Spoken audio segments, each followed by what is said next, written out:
శక్తుల చేతుల్లో కిరాయి సైనికుల్లా వ్యవహరించే వారిని సహించబోమంటూ ఆందోళనకారులని తీవ్రంగా హెచ్చరించారు. అదే సమయంలో అమెరికా అధ్యక్షుడు డొనాల్డ్ ట్రంప్ను కూడా చురకలంటించారు. ఇతర దేశాలకు చెప్పే ముందు సొంత దేశంపై దృష్టి సారించాలని హితవు పలికారు. ఈ మేరకు ఆయన ఓ వీడియో సందేశాన్ని విడుదల చేశారు. ఇతర దేశ అధ్యక్షుడిని సంతోషపెట్టేందుకు సొంత వీధులను నాశనం చేసుకుంటున్నారంటూ ఆందోళనకారులను ఉద్దేశించి వ్యాఖ్యానించారు ఖమేనీ.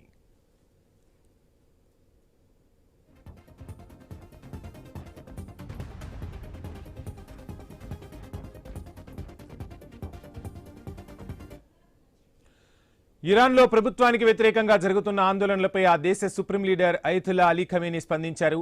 విదేశీ శక్తుల చేతుల్లో కిరాయి సైనికుల్లా వ్యవహరించే వారిని సహించబోమంటూ ఆందోళనకారులని తీవ్రస్థాయిలో హెచ్చరించారు.